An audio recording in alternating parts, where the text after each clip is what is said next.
morning, Luke. I didn't expect you this early. We just stopped by to tell you the hearing's been moved up a bit. How come? Just routine. Well, I suppose they're anxious to get it over with. No, not at all. They want to make sure that we have enough time. Well, there isn't much time, is there? I keep counting the days. Wednesday, Thursday, Friday. Nothing's going to happen on Friday. Nothing important. Try to think of this as just another day. Well, I've had 7 years of these days.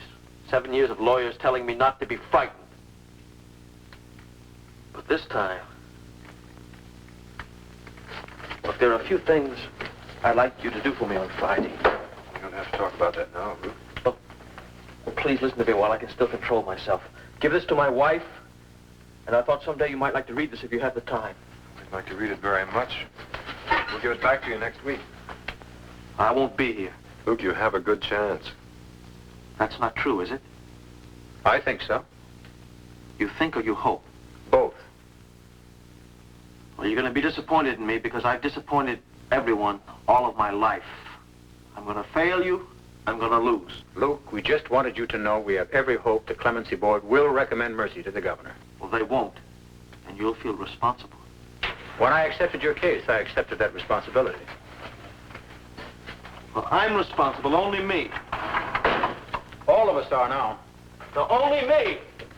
Look, when it happens on Friday, when I'm executed, go home without regrets. I want you to understand that you're not responsible. Now listen to me, believe me. On the 15th day of October in the year 1955, I shot Donald Martin to death. I am guilty of murder in the first degree. I expect to die for it. So help me God.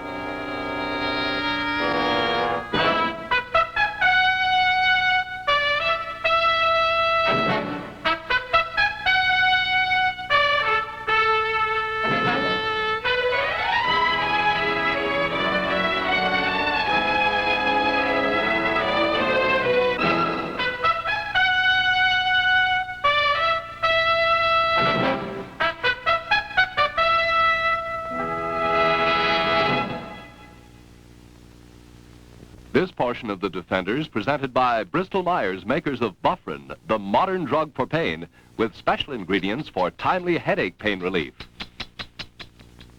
Buffrin. This is San Francisco, convention scene of leading medical societies where doctors from throughout the nation recently discussed new scientific findings. Joseph Cotton reporting. An important topic from one meeting related to a problem doctors face every day, the relief of simple pain like headache and the choice of pain relievers. Now, this study showed how one drug, Buffrin, delivered more pain reliever in its most effective form than plain aspirin, at levels almost twice as great. Why? Buffrin speed. Latest 1964 reports from a leading medical center confirm Buffrin acts twice as fast as plain aspirin. In the first critical minutes, Buffrin rushes twice as much pain reliever, twice as fast as aspirin. These reports have convinced me about Buffrin. That's why it's used in my house. Buffrin, the modern drug for pain.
Hey, wait a minute, lady. You're not allowed in here. It's all right, officer. I'll take care of it. Just give me a second.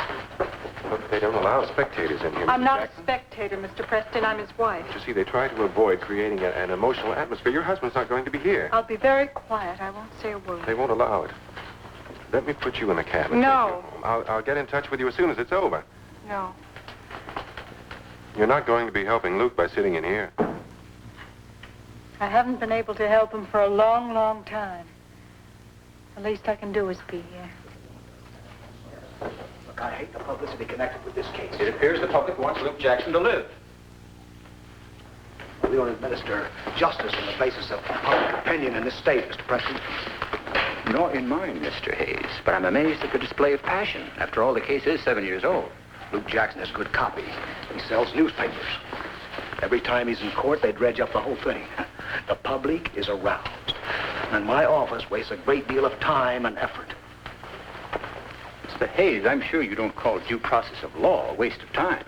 In this case, it's an overdue process. You can't begrudge the time spent deciding whether or not to take his life. Look, I would say 8 appeals, 8 stays of execution, and 7 years is more than sufficient. Are you anxious to see Luke Jackson executed? I'm anxious to have this case closed.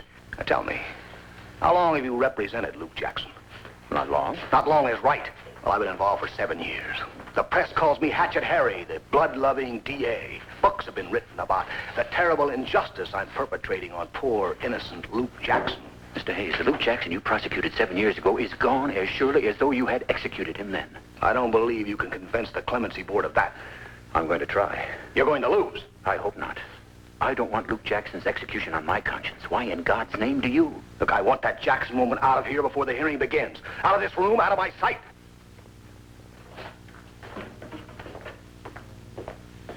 Morning. Mr. Hayes, Mr. Preston. Morning, sir. Morning, thanks. Well, I'm sorry I'm late, gentlemen. Good morning, Henry. My wife woke up with the flu and the entire household fell apart. You might have called. As it is, we're scheduled to begin in 5 minutes. Somehow, Earl, I just can't imagine flu germs being in your house. They wouldn't dare. All right, let's not waste any more time. Go ahead, Earl. Well, Henry, I've been telling Jonathan that I'd like to avoid a repetition of the dramatic display we were treated to the last time. Well, we can't dispense mercy the way you'd sell stocks and bonds. The mercy market must remain flexible. To my mind, justice is a stable commodity. Do I have time to call my wife? Of course. Oh, Earl, I wouldn't stay too close to the phone if I were you. Some of those flu germs just might barrel right through. I think you'll be more comfortable in here. How long will it take, Mr. Preston? Well, about 2 or 3 hours. What happens if those men think my husband should die? Well, Mrs. Jackson, the final decision is always up to the governor. But he listens to them, doesn't he? The newspapers say he always follows their advice.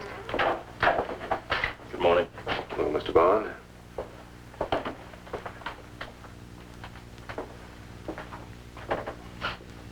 Again, Mrs. Martin? Yes, again. I knew she'd be here. I've been expecting her. You know who she is? No? You should be able to guess. She follows me like a shadow. Every day of the trial, then every hearing, every appeal. For 7 years. And here she is again like the angel of death. My black shadow, Mrs. Donald Martin. Donald Martin was brutally shot to death by Luke Jackson. The evidence was conclusive. The verdict was guilty. Judge Appleton pronounced a mandatory death sentence. So it should have ended. But Luke Jackson still lives. He has outlived his original lawyer and several members of the jury. Judge Appleton has retired. And again, I find myself urging his execution. But Jackson appeals for clemency. But on what grounds?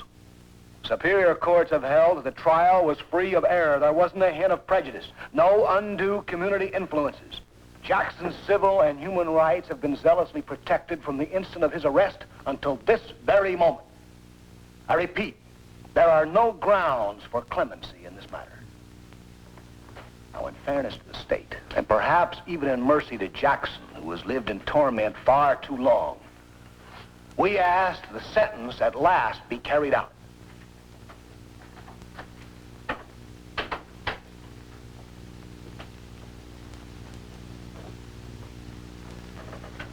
Mrs. Martin, I've tried to see you any number of times, but you were never home to me. You're one of his lawyers, aren't you? Yes, that's right. My name's Preston, Kenneth Preston. I haven't got much time now, Mrs. Martin. I wanted to see you to appeal to you. Luke Jackson is scheduled to die on Friday. I know. How do you feel about that? He killed my husband. How should I feel? Listen, Martin, I've tried to put myself in your place. I can't imagine myself wanting a man to die. Any man. And I don't think you do either. Will you consider helping us? What could I do? Well, you could make a statement to the clemency board. What would I say? Tell them that you don't want revenge, that you urge clemency for Luke Jackson. Your words would carry a great deal of weight. Perhaps they would. It would be a merciful thing. A very courageous thing for you to do. Would it? Yes. Are you married? No? But you do have a girl. Sure you do. Suppose she went out one day as usual, but the next time you saw her was at a funeral chapel. And suppose she'd been killed by a man. For no reason, no cause, no purpose. You said you wanted to put yourself in my place. Okay. How much charity have you got? How forgiving are you? Would you get up in front of a lot of people and say, forget it, it doesn't matter. I forgive him for killing the only thing in my life that I cared about. Have you got that much loving kindness in you? I haven't. Got a match?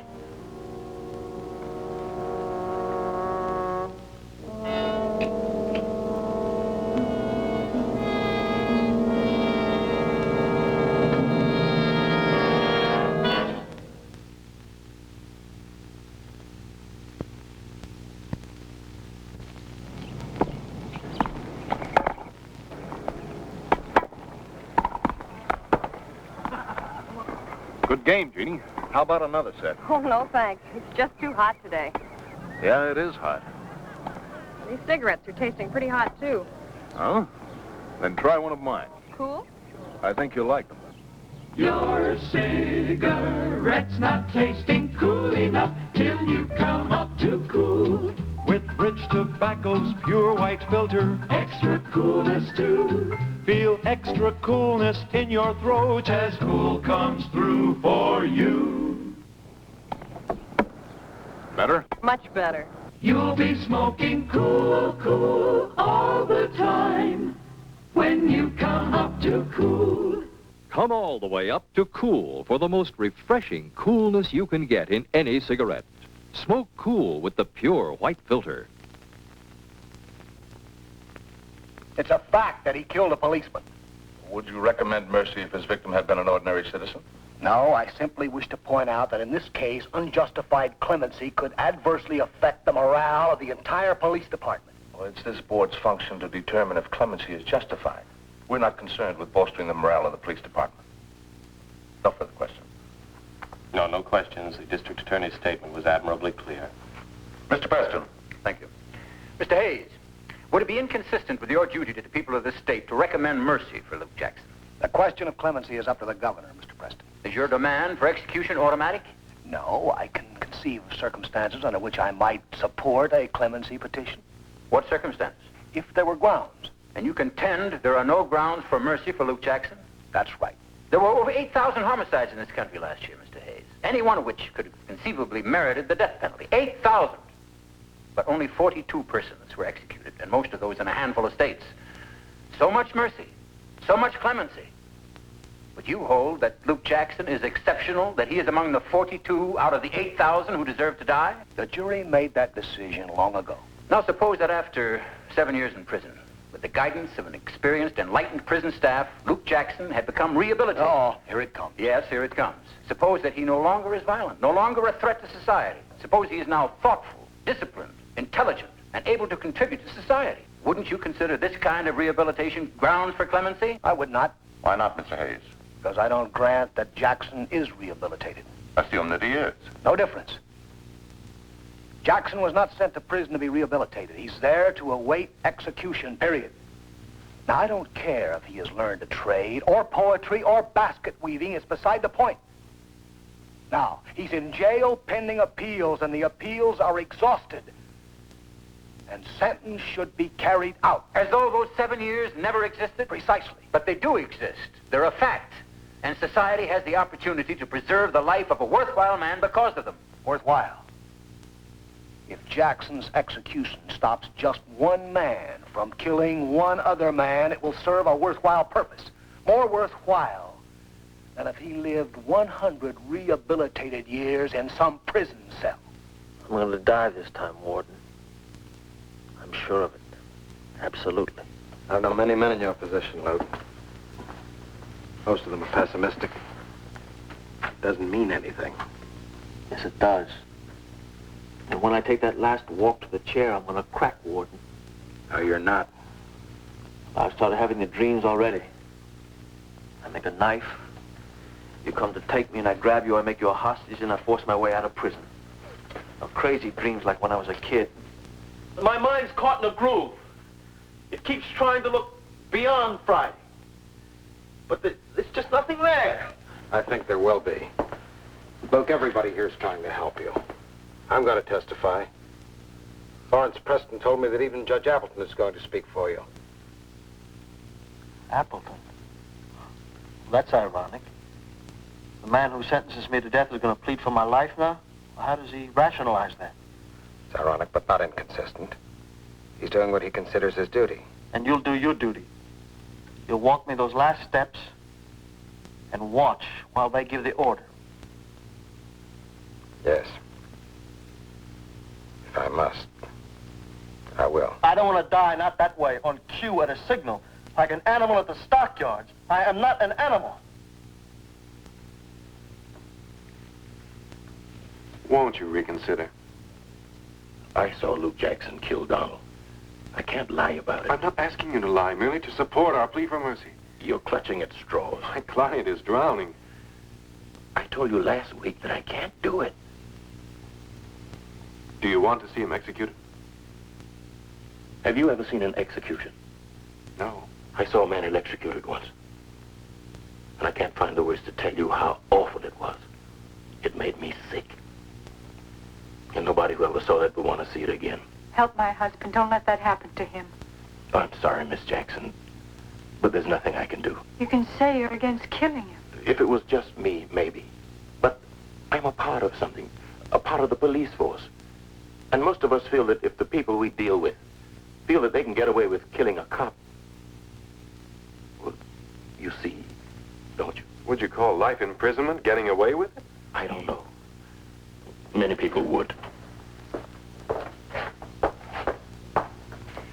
Listen, Mr. Bond, if I tell you I have a son, he's only 12 years old. He loves his father. If I tell you Luke writes to him every day, he tries to help him. He tries to make him understand. No. If I tell you that my son will never understand if Luke is killed, never forgive.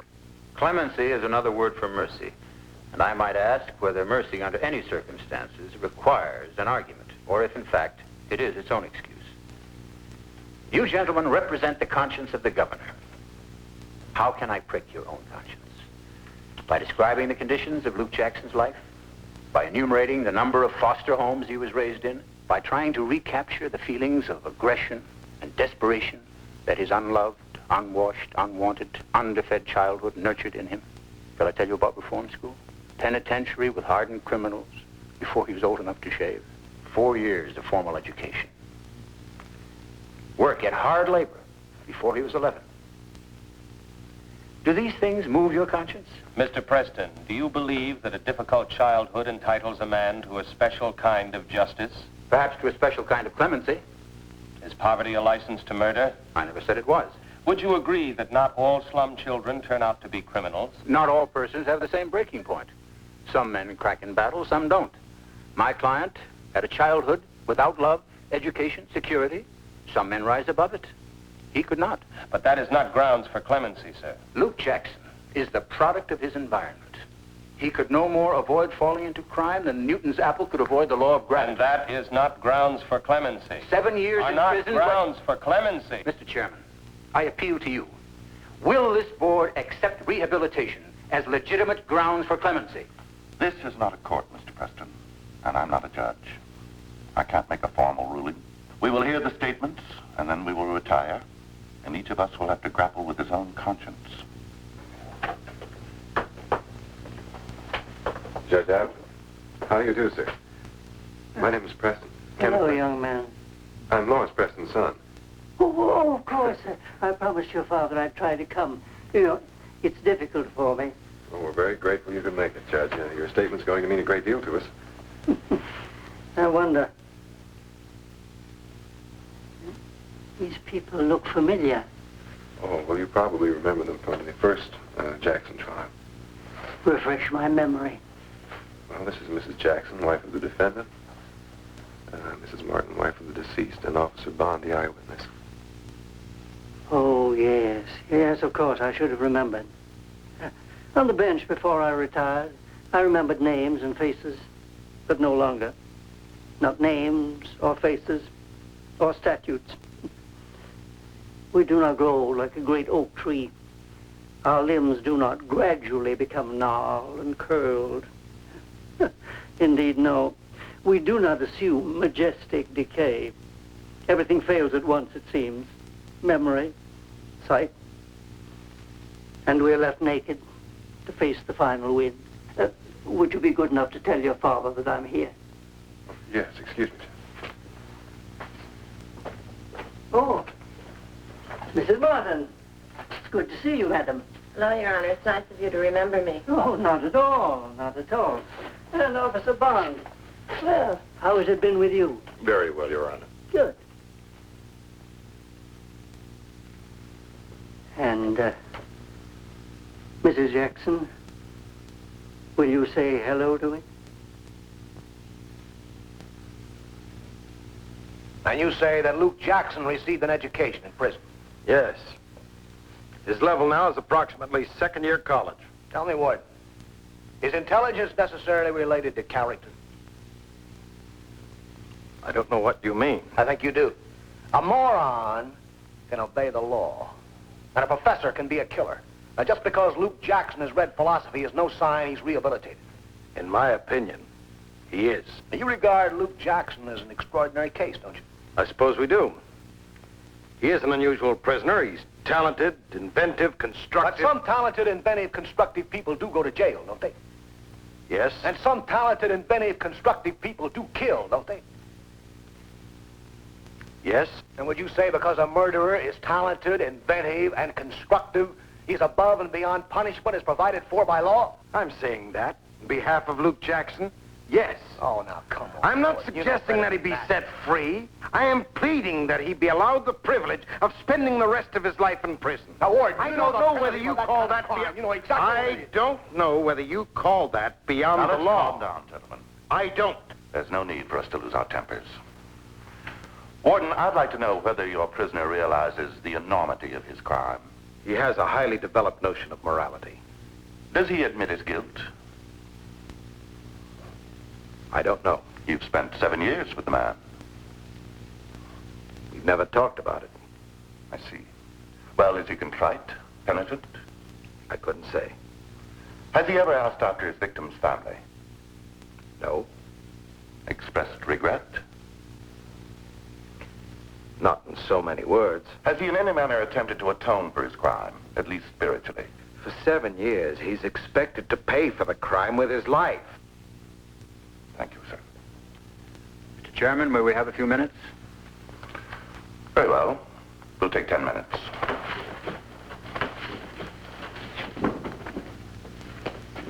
Did you speak to the judge? Yes, a few words. Frankly, I think that old man is a little bit senile. Senile or not, he's about all we have right now. Did you get anywhere with the others? No. How do you think it's going? As you saw, cut and dried, calm, cool, and collected. The chairman just cut the warden to pieces as you chop up a head of lettuce. This trial is going on like a Greek tragedy. The end is implicit in the beginning. Something is missing. What? You're doing everything you can. Maybe what I can do isn't good enough. Maybe Luke Jackson is slipping into eternity because I can't find what button to push to affect those 3 good men up there. You ever consider the possibility there is no such button?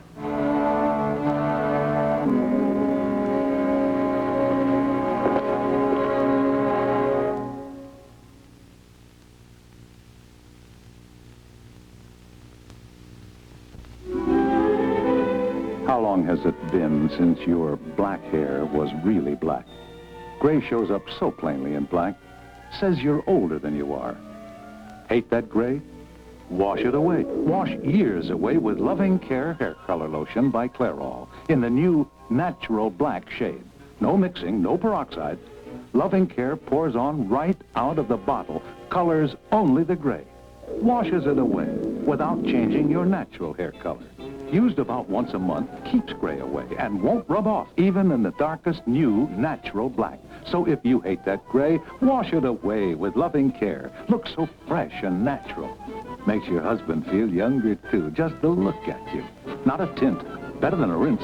Hairdressers agree it's a fountain of youth for graying hair. Shades range from blonde to new natural black. Loving Care Hair Color Lotion by Clairol. This portion of The Defenders presented by Clairol, creators of the exciting natural look and beauty, and tonight by Loving Care, the hair color lotion that colors only the gray.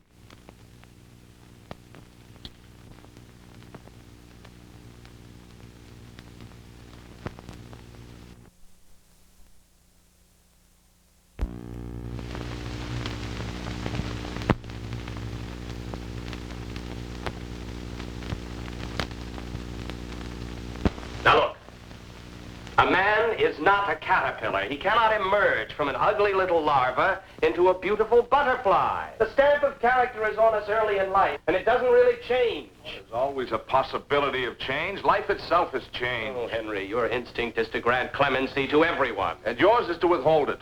I haven't heard God's voice telling me to smite down any sinners. And so, we should always grant mercy. I wish we could. We've taken on this task. It's not pleasant. But we must do it as well as we can. And if there are consequences, we must suffer them. Oh, we won't suffer the consequences. Luke Jackson will. Sentence will be executed in the mode and manner prescribed by the law. And may God have mercy on your soul. So said I to Luke Jackson. And so said I many other times. Many times. But, gentlemen, I never believed that any good could come from the taking of life. It was the law of this state, and I had sworn to uphold the law. I sent men to death, but I felt no personal responsibility. I was an agent of the law. I was lucky. I could say I was merely doing my duty. I could wrap myself in judicial robes and thereby claim immunity from my own conscience. I had one excuse. It was my obligation to pronounce the death penalty. But you, gentlemen, you have no such obligation. You may recommend mercy. How I wish I had that power. The power of mercy.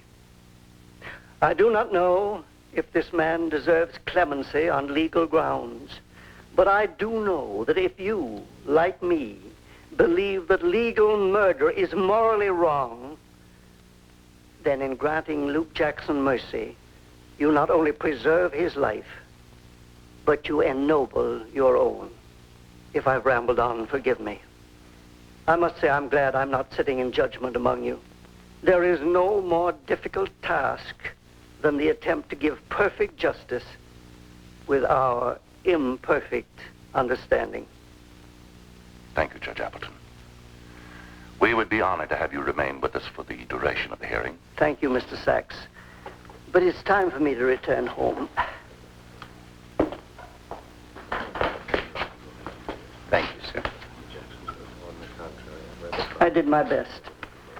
I could not, in conscience, say that Jackson was entitled to clemency on strictly legal grounds. Your words were very moving, sir. Goodbye.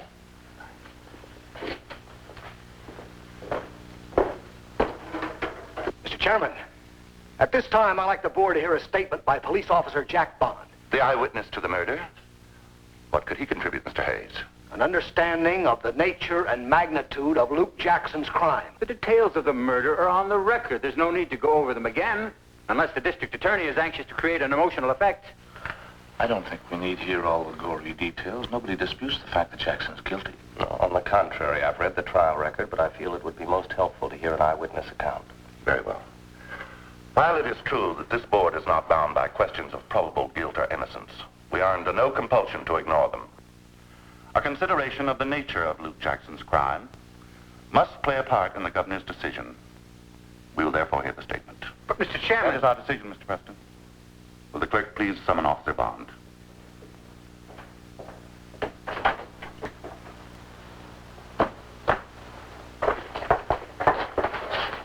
What do they want you to say in there? I'm not certain. Yes, you are. And you're going to say exactly what they want. Please, Mrs. Jackson. How is it going to help you if they kill him? It won't help me. Mrs. Jackson, I can't stop this from happening. Yes, you can. You don't want to see him executed, yet you're going to go in there and tell the whole story again, aren't you? You're going to point your finger again. You're going to kill him again. No, I'm going to tell the truth. I'm not killing him.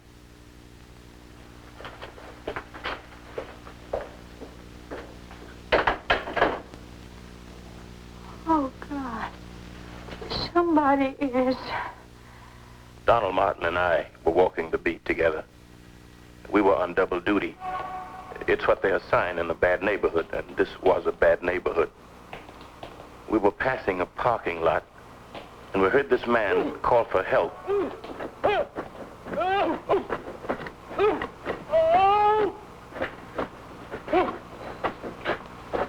All right, come on out of there. Come on. Come on.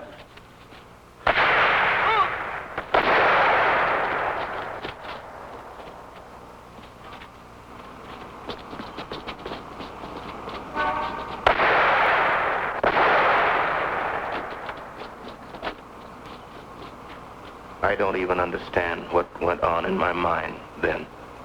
I knew Donald might be dead. And I looked in the face of that man, and I wanted to kill him. And he knew it. And he dared me to shoot, because he understood that I wouldn't. And so we looked at each other, and I could have killed him then. When Jackson fired at you and Donald Martin, he did so deliberately? Yes, sir. It was deliberate. He had plenty of time to decide. How many shots did he fire? He had time to get off 2. One hit Don, the other went wild, and then I shot him. Thank you. Are there any further questions? Sir, I'd like to say something, if I may. All right. Please make it brief. Yes, sir. Donald Martin was my friend, and I was his friend. He was a good man, a kind man, a decent man.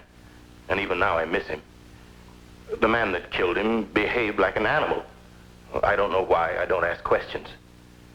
But I guess now he wishes he hadn't. If Donald could speak now, he'd beg mercy for his killer. And so, in his name, I do. Thank you.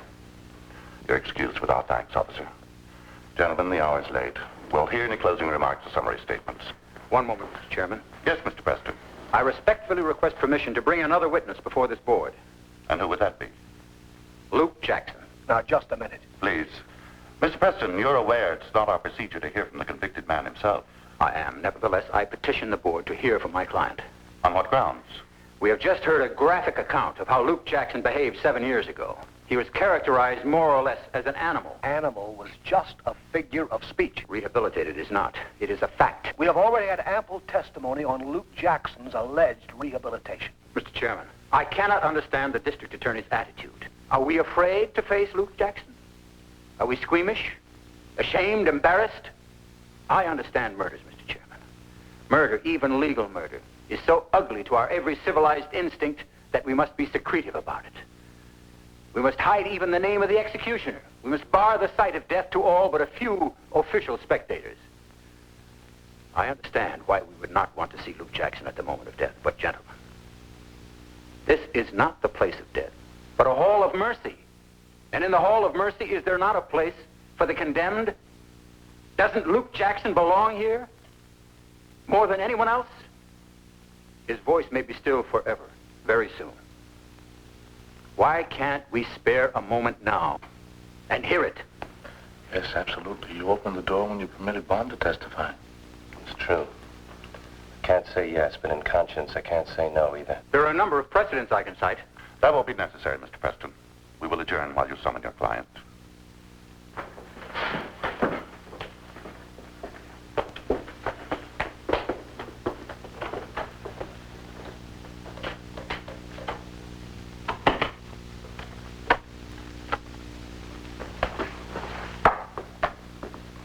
Oh, it's been a long time since I've seen Jackson. I'll bet he hasn't changed as much as I have. Perhaps more. He's faced a few problems in the past 7 years that haven't bothered you. I hope you'll take it easy on him. Just a minute. I'm not pulling any punches. I'm going all out. Now, if I make hash out of your rehabilitation gimmick, it's your responsibility. I wonder how you really feel about this case. I'll make you a deal. I won't lecture you on the legal wages of sin if you don't lecture me on tempering justice with mercy. Okay? I wish I could reach that man. Perhaps an in-state attorney, someone who knows these people, would serve Luke Jackson better. Well, this case was lost 7 years ago at the original trial. I think we have to face the fact that Luke Jackson is hanging on to his life by his fingernails. Correction. Our fingernails.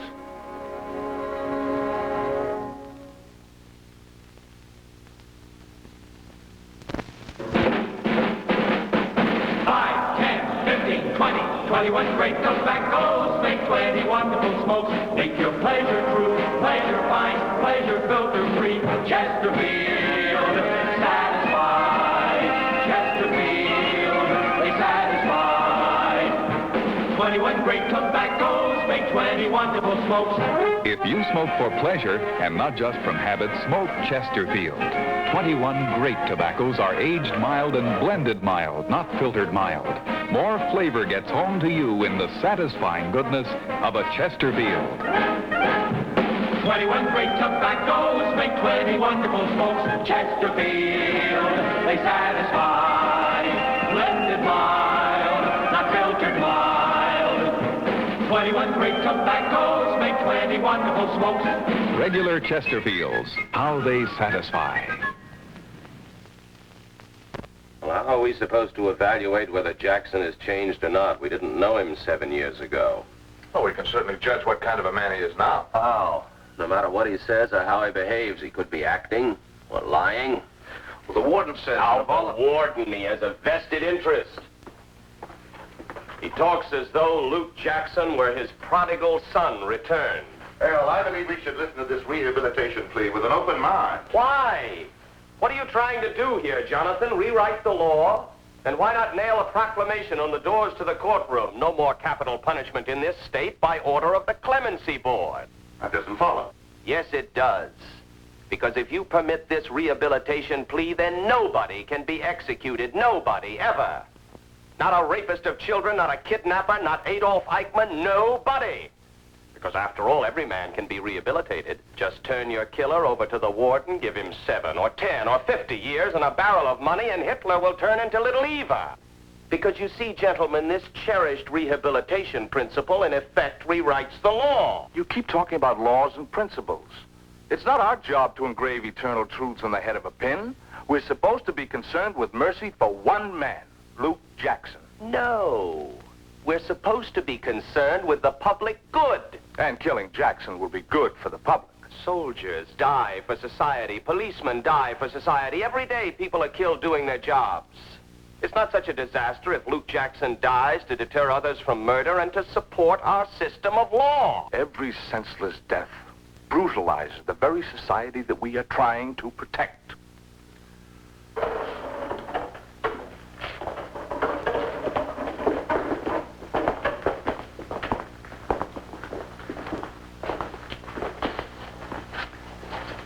I'm glad to see you, Luke.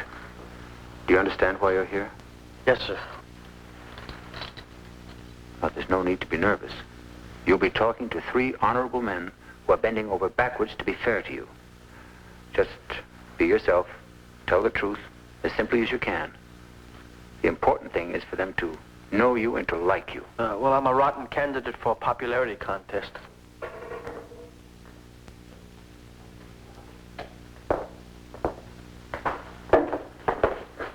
Luke. Oh, Luke. Can they have a minute? I got it.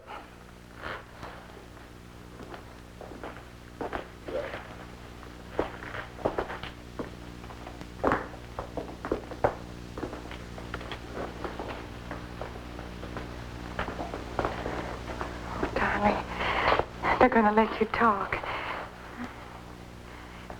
And you tell them all about the work that you've done in prison. Huh? I remember these earrings. Didn't I buy them for you? You look very well, darling. They're gonna like you. They're watching us. Everybody's watching us. Do you care? No, I don't care. I love you. But I'm almost dead. No, darling. No. Darling, now listen.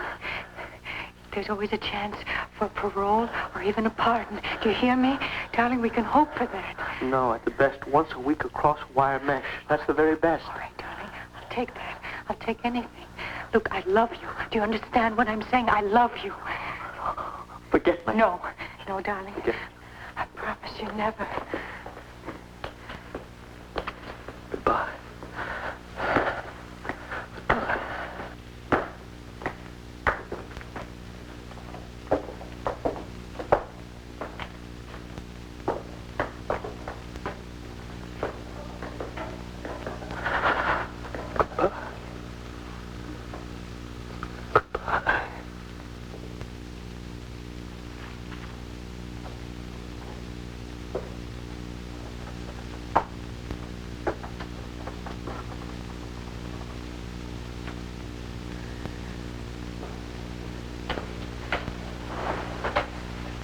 They're going to let him testify, aren't they?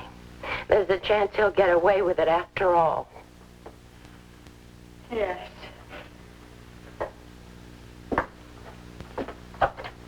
A small chance, and you can't stand that, can you? Because you're waiting like a vulture to see my husband die. Yes, exactly. What kind of satisfaction can you get out of this? How can you build a life out of waiting for a man to die? It isn't much of a life. You tell the truth. You enjoy all this. You've built your whole life around it because you like being the martyred widow of a hero cop. My husband's dead and yours is alive. Just you remember that. And that makes me well off. Sure, Luke's alive, and I'm tied to. I haven't been able to look at another man. Luke's alive, but he faces death every day of his life, and I face it with him. He'd be better off, and I'd be better off if... You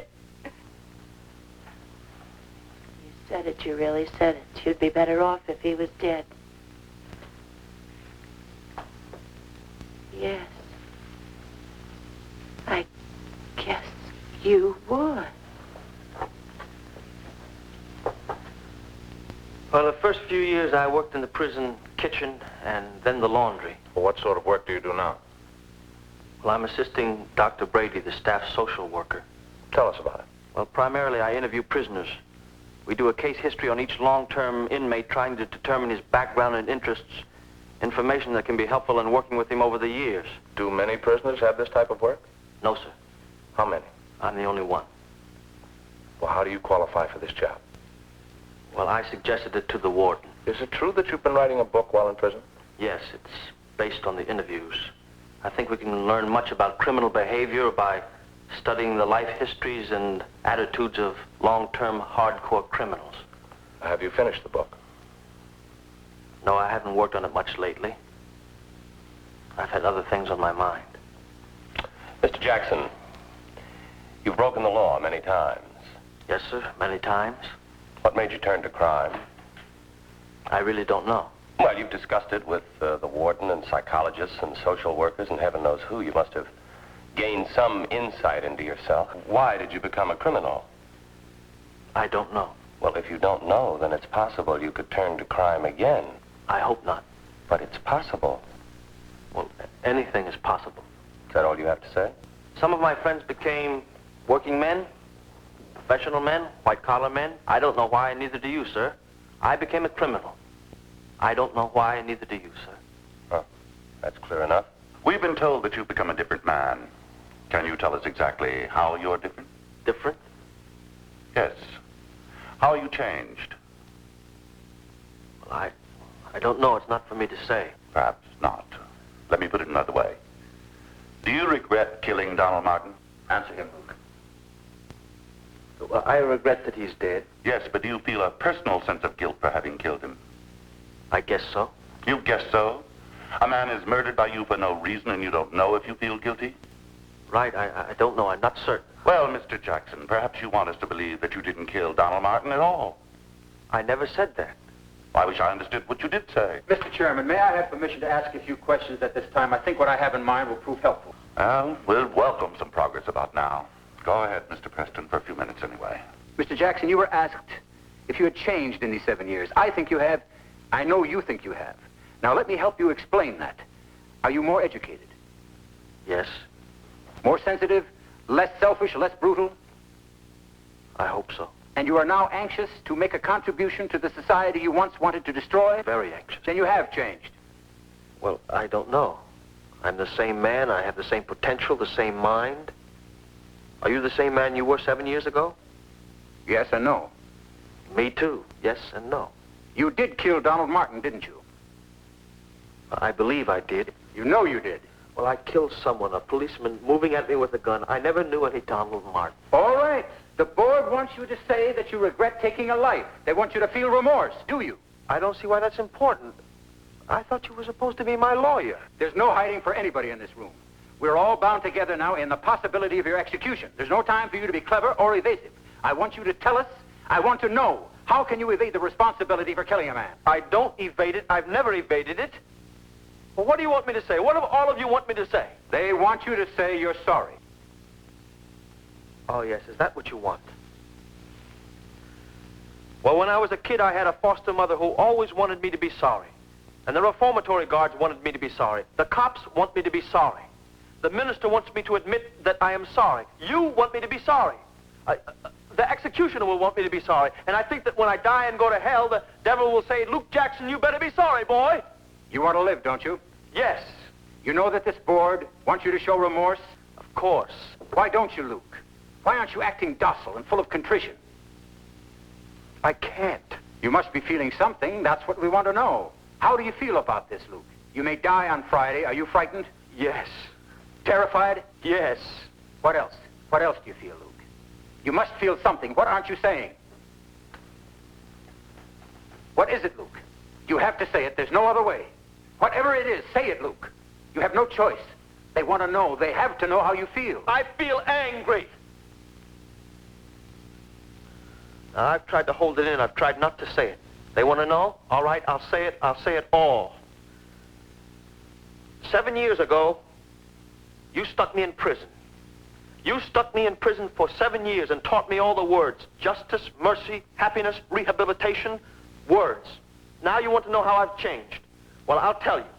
7 years ago, I wouldn't have blamed anyone for killing me because I understood killing. Now I think that all killing is wrong. 7 years ago, I would have said anything to stay alive. But now I have too much dignity to kiss your feet to make you feel understanding and merciful. I read a story once about a man who turned into a bug. Metamorphosis into a bug. Well, you're treating me like a bug who has turned into a man. Okay, I've got pride. I am not going to say that I'm sorry that I accidentally killed someone to you judges who are deliberately considering killing me. Now, I won't say it, not for anything.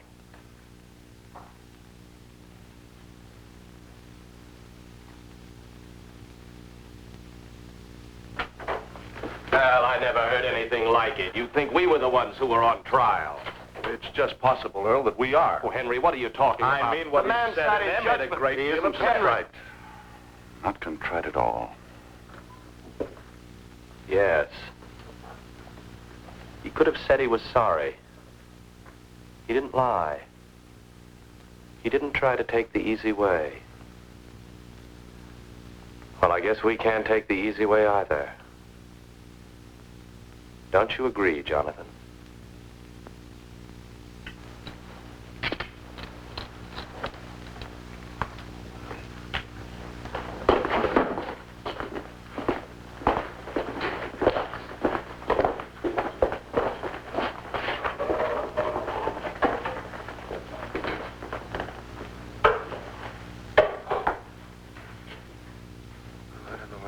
Luke saved himself.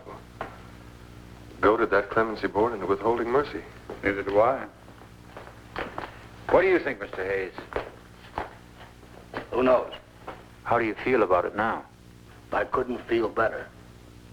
I doubt that. Do you? Before I left home this morning, half a dozen people, including my wife, asked me to take it easy. I told them to mind their own business. If they want to change the laws, write the assembly. Petition the governor, vote it out, but not come to me. I uphold the laws. All of them. I don't pick and choose. So now I can go home satisfied that I've done a good day's work.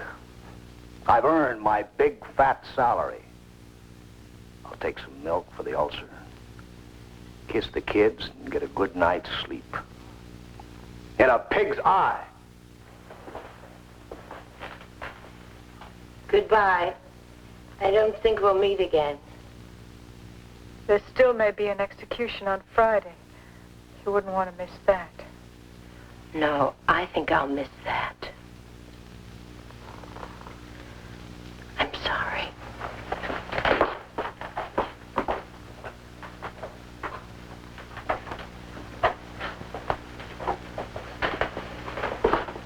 Miss Jackson, can we take you home?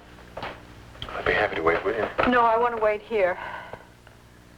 Even if it takes the governor a month, I'm an expert at waiting. I've been doing it for years. What am I waiting for? He dies or he spends the rest of his life in prison. I'm waiting for nothing. It's almost all the same. It's no life at all. Not for us. Not necessarily. It's the law, Mr. Preston, isn't it? Laws change, as people do. In time for my Luke, Mr. Preston. In time for my Luke.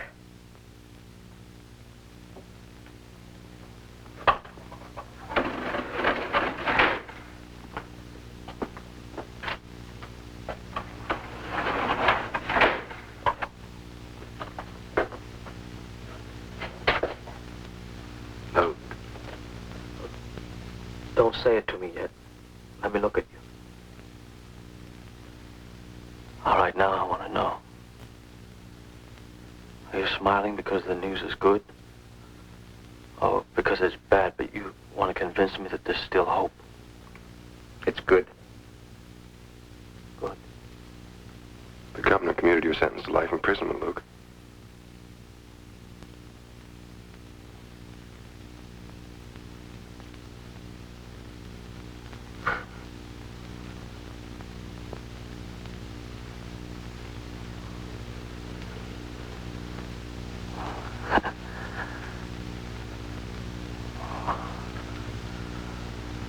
Thank you.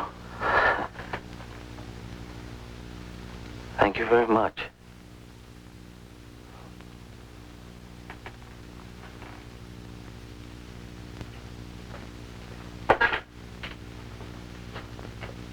Thank you, Mr. Preston. I thank you.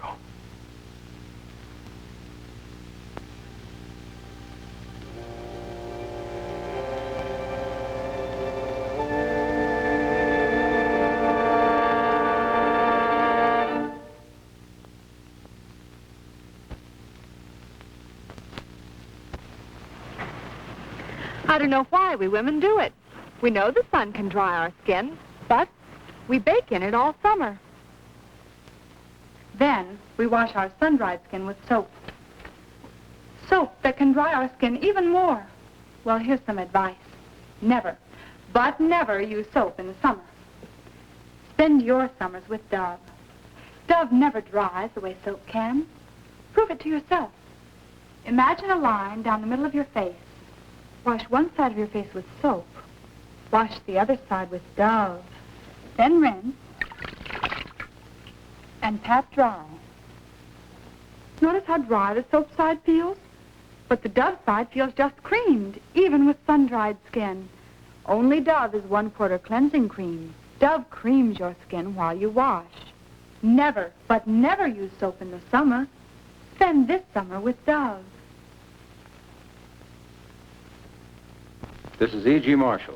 Next week, we bring you the story of a man who considers himself above the law because he holds in his hands the power to save millions of lives. Dr. Cheney, I'm Murray Lavin, Assistant District Attorney for this county. I have here a warrant for your arrest in compliance with the grand jury indictment charging you with murder in the first degree. The night Mrs. Cheney died, we were together, working in the lab. We scientists are very close to solving the mystery of life. And some of us have developed devices to destroy millions of lives in just an instant. Entire cities.